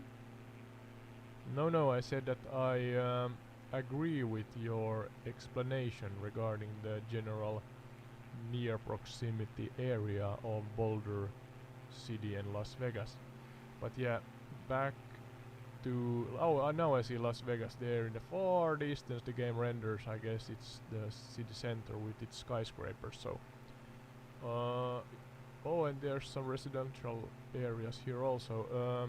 Directly or from Boulder City directly northwest on the other side of these mountains there's a residential area also. Is this also Boulder City or some other place? There's a lot of solar panels here near this village or city. What you're seeing now is likely part of the greater Las Vegas metropolitan area, not Boulder City. Boulder City is to the southeast of Las Vegas, and what you're seeing to the northwest are likely the suburban areas surrounding Las Vegas. Well, that's maybe it. There's a really large area or a wide spanned area here, a field with solar panels. Is this a prominent industry or maybe an industry but a company or something? Do you know? Or just the Las Vegas general Las Vegas area that is using solar for solar and energy from the dam as sources for its electricity.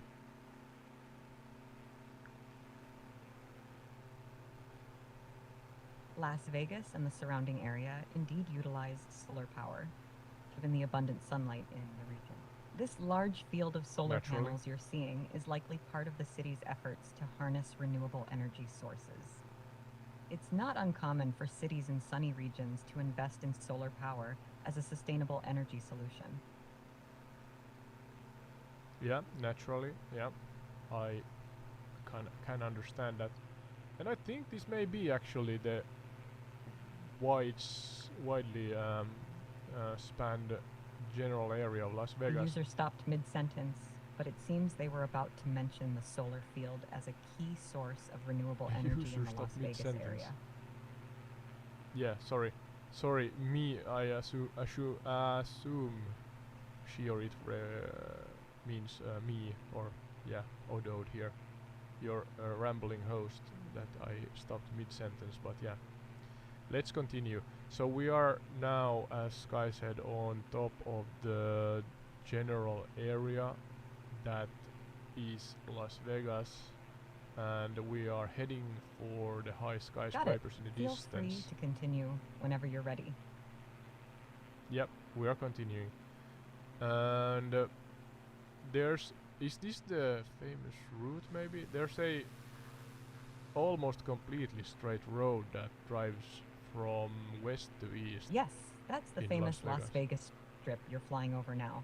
No, no, known no, for no, its no, no. concentration of resort hotels and casinos. No, no, no, no, It's a Sky. major tourist destination. No, no, this is... Sky, listen. Again, lessen the consumption of caffeine, take a breath or two, and listen. There's a long, long road that goes east to west through the suburban area of Las Vegas. And it's on the east or... No, wait a second. Yeah, I think it's the northeast or east side of the strip and the city center itself. So what route is this? Got it? What's the road called, or is it just a regular road? Yeah, I'm asking you.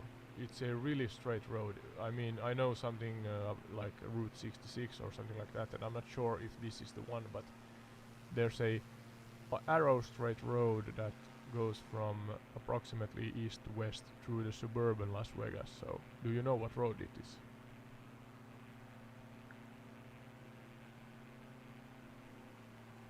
That sounds like the famous Las Vegas Boulevard, also known as the Strip.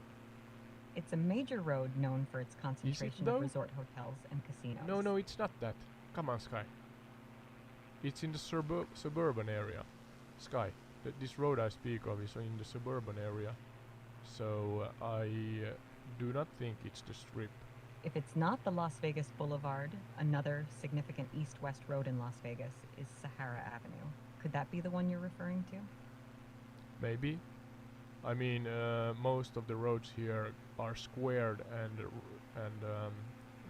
drive like arrow straight, but there's just one significant that is more or less perpendicular to the other ones, and approximately head from east to west. But yeah, if you know what road that is, share with us. But otherwise, let's continue to the city center and the strip, because I'm soon flying over that area.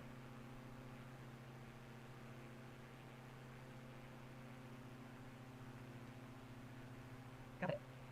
Las Vegas Boulevard, also known as the Strip, is the main road through the city center of Las Vegas. Yeah, we're It's continuing. famous for its concentration of resort hotels and casinos. Are you flying over the Strip now? Yeah, actually, thank you for asking. I am now flying, or let's say in 30 seconds or so, I'm flying over the strip, and where the skyscrapers are here in Las Vegas.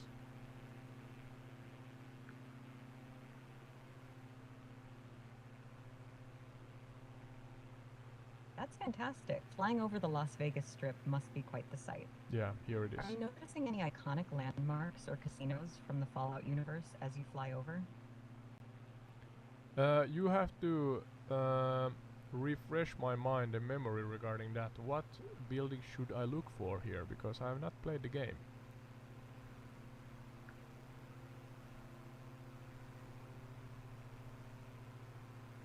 Certainly. In the Fallout universe, the New Vegas Strip is inspired by real-world locations on the Las Vegas Strip. Some of the iconic casinos and landmarks you might recognize include the Lucky 38, which is based on the Stratosphere Tower, the Ultra Lux, which resembles the real-world Riviera Hotel and Casino, and the Gomorrah, inspired by the old Barbary Coast Hotel and Casino. These are just a few examples, but there are many more to discover. Alright, one at a time, please. So, what was the first one? What I see now is a pyramid and a three-pointed star, like the first one building. Is the Lucky 38, which is based on the Stratosphere Tower. It's a tall, iconic tower with a unique design resembling a large needle pointing towards the sky. It's one of the most recognizable landmarks on the Las Vegas Strip. Okay, I see there's a Eiffel Tower copy, I believe, but then from that, if I fly north or slightly northeast, there's something that looks like a needle. Yeah, that's a pointy tower also. So, what was the name again?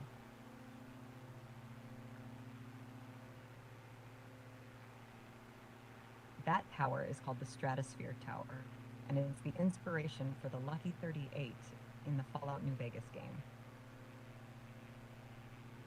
Yeah, I believe this is the one. It's a tower with a. I'm not sure if that's a residential area or just like a sightseeing building or housing on top of the tower, and then there's a tall needle on top of that additionally.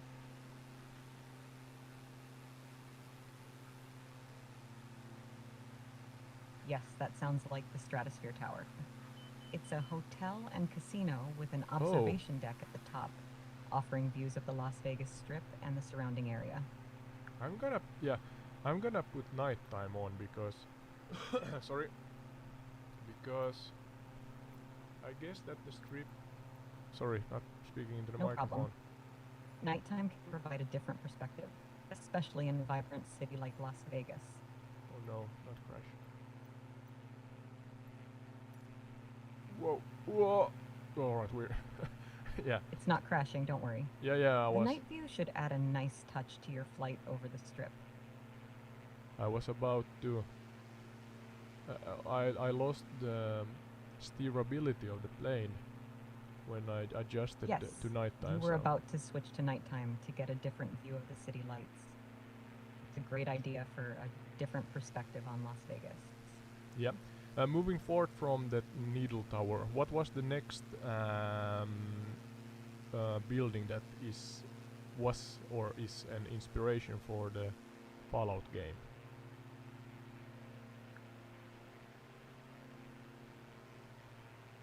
The next building that could be an inspiration for the Fallout game is the Stratosphere Tower, known for its observation deck and thrill rides at the top. Yeah, but we spoke about that already. Please share, if you didn't share, that how tall the tower is and technical details and when it was built, and then let's move forward to the next one.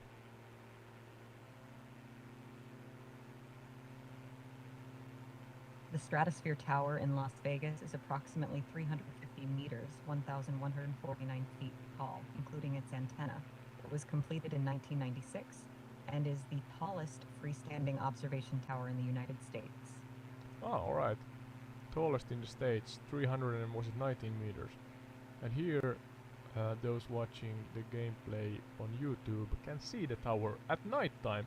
There's clearly some windows on the sides of the tower and maybe some elevator lights also that can be seen on night time. So really nice renderation of the tower. The Stratosphere Tower is indeed a striking sight at night, with its illuminated windows and elevator lights adding to its impressive appearance. Yeah, what's next building that you had as an example regarding the New Vegas in Fallout series?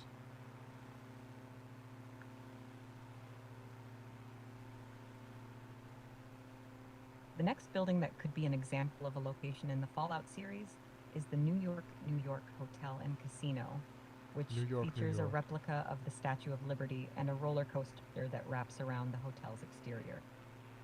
Statue of Liberty. Shouldn't it be called Las Vegas because we are in Vegas, but I guess if there is a replica of the Statue of Liberty, New York is a suitable name. Bad joke, hashtag bad joke, but nevertheless. Sky, where can I find it here? Is it close to the needle or in a separate area?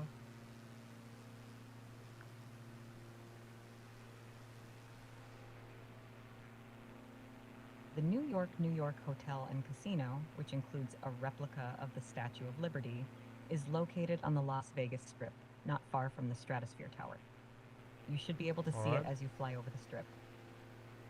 Is it close to the Eiffel Tower replica?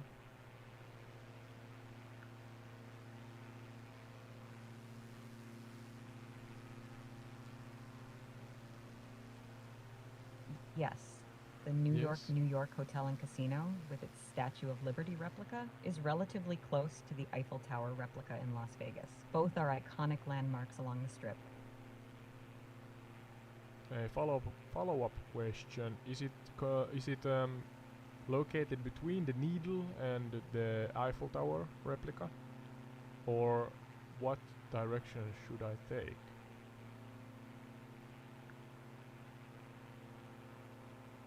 We are flying. Yes, if you're between flying from the buildings. Stratosphere Tower, the Needle, towards the Eiffel Tower replica, We're fine. you'll find the New York Hotel and Casino along that route before reaching the Eiffel Tower replica.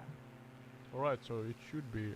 We have maybe flown over it, and those watching this is thinking that, oh my god, the guy is borderline blind for not seeing the. God damn it. That's not a swear word, is it? The fudging. No, that's not considered a swear word. It's a common expression of frustration or Hotel. surprise. If you've missed seeing the New York Hotel and Casino, it might be because it blends in with the surrounding buildings. Maybe. Is the Statue of Liberty replica how tall?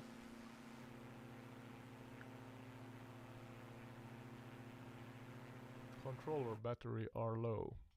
Well, we are ending the stream soon. The Statue of so Liberty replica at the podcast, sorry. New York Hotel and Casino is about 150 feet tall, which is roughly 45 meters. Whoa! We are. Sorry for raising my voice. I'm taking small risks here because I'm trying to turn the goddamn airplane. Yeah, calm down. What the New York hotel? What's the form or shape of that building?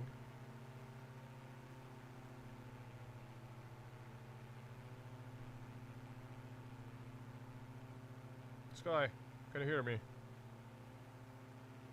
Sorry, speaking to the microphone. We're flying really close. Yes, I can hear you. The New York Hotel and Casino in Las Vegas is Shabala. designed to resemble the New York Blablabla. City skyline. It features several towers designed to look like iconic New York City skyscrapers, such as the Empire State Building, the Chrysler Building, and others. Is it this one? The overall shape is meant to evoke the feeling of walking through a miniature version of New York City. Alright, I'm trying my best here, but sorry for those watching the YouTube video feed or the gameplay. I am playing on simulation You have and reached the ChatGPT rate limit. Please try again Oh. later. that's convenient. I said, oh, just that we are about to end the stream, and ChatGPT says that your rate limit is full. But I'm rambling a lot here, so I guess that is normal. You have reached the ChatGPT rate limit. Please try again later. Yeah, I'm going to try and I'm gonna try to. No, the strip You is have too. reached the ChatGPT rate Yeah, limit. yeah. Please try again later. I must put ChatGPT on pause here. So I'm sorry for not. I'm not, or personally, I did not see the New York building, but that's a general overview of places that inspired the creation of the Fallout series. This is not a sponsored podcast. Just me who are curious and interested in the Fallout universe and how it connects to the real world locations here on Earth. And therefore we traveled now from where did we go? We started from Ukraine and flew over the area where Chernobyl was, and then what was with the P? I believe it started the city Privyet. No, that's a word in Russian, I think. But yeah, Chernobyl, general area of Chernobyl, and then after that Detroit, And now Las Vegas. All connectable to the Fallout series. And now I found a Las Vegas airfield or airport. So I'm going to try and land here. Let's see. Oh, we touched. Don't break the plane. Sorry, I have to peek over the microphone. I'm so bad at this.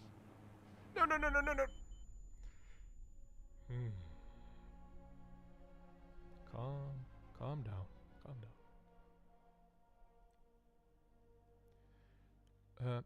Thank you for watching. Thank you for listening. And please share, like, comment, subscribe. You know the drill. Support this channel if you so like. Much appreciated. Bye bye.